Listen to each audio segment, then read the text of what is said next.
Welcome to Box Office Chatter on WHIG TV. I'm Clint Williams, and this is Brittany Smith. And we had the pleasure of seeing a late-night preview of The Social Network. Tell us what that's about, Brittany. It's about Facebook. On a fall night in 2003, Harvard undergrad and computer programming genius Mark Zuckerberg sits down at his computer and heatedly begins working on a new idea. In the fury of blogging and programming, what begins in his dorm room soon becomes a global social network and a revolution in communication. A mere 6 years and 500 million friends later, Mark is the youngest billionaire in history. But for this entrepreneur, success leads to both personal and legal complications.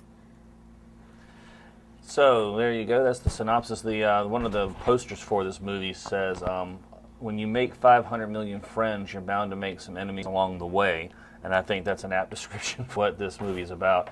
It is not a quote-unquote historical documentation or documentary about the Facebook. It is a movie, so there is some loose interpretation.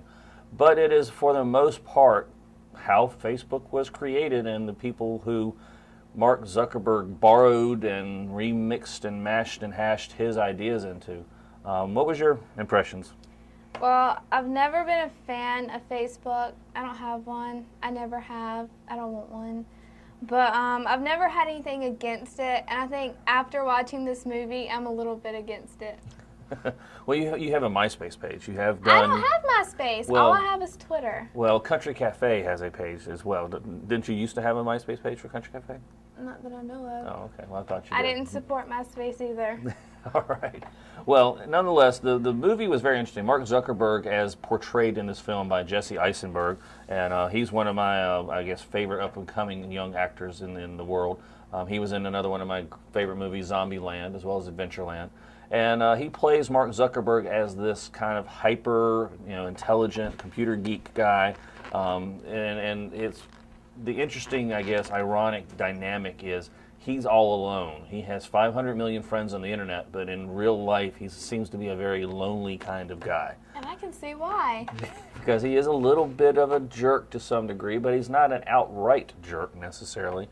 He just has some personality tics, which I think the Bill Gates and other types of geniuses seem to also have those afflictions as well. What did you think of the movie overall? Overall, I thought it was good. It was interesting. I didn't know half that stuff.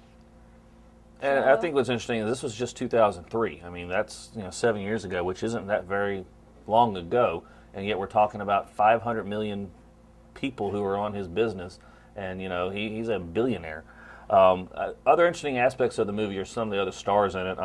Andrew Garfield plays Eduardo Saverin, who is the new Spider-Man coming up in the new Sony and Marvel movie coming out, and so he gets tapped to replace. I've just lost his name. Tobey Maguire, that's right. Thank you very much from the peanut gallery back there. Tobey Maguire from Spider-Man. And so he's got a bright new future with him, as well as Justin Timberlake, who plays Sean Parker, who was the original founder of Napster, which I had no idea that he still, to this day, owns 7% of Facebook. So, definitely some interesting aspects of how it was created, the backstabbing and friend-killing aspects of the movie. Not my favorite movie, not even the best movie ever, but definitely an entertaining 2 hours, worth your time to kind of see how it all came together. So, on a scale of 1 to 100 with a 7-point sliding grade school scale, what would you give it?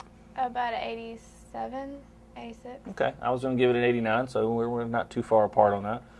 You can go see this at Premier Theaters. They are the sponsor of this show. We appreciate their giving us access to see these movies. How can you reach Premier Theaters? You can call them at 446-6500. Or you can visit uecmovies.com and click on Rocky Mountain. You'll see the theater and the showtimes there. And, of course, you can always visit everythingrockymountain.com. Also want to mention real quick, this edition of Box Office Chatter has been brought to you by the Eastern Carolina Barbecue Throwdown, which is next weekend, October 8th and 9th. Want to make sure you all come down there and see all the good cooking and pigs and ribs and all that stuff that's going to be cooked down there. So I'm Clint. And I'm Brittany. We'll see you next week on Box Office Chatter.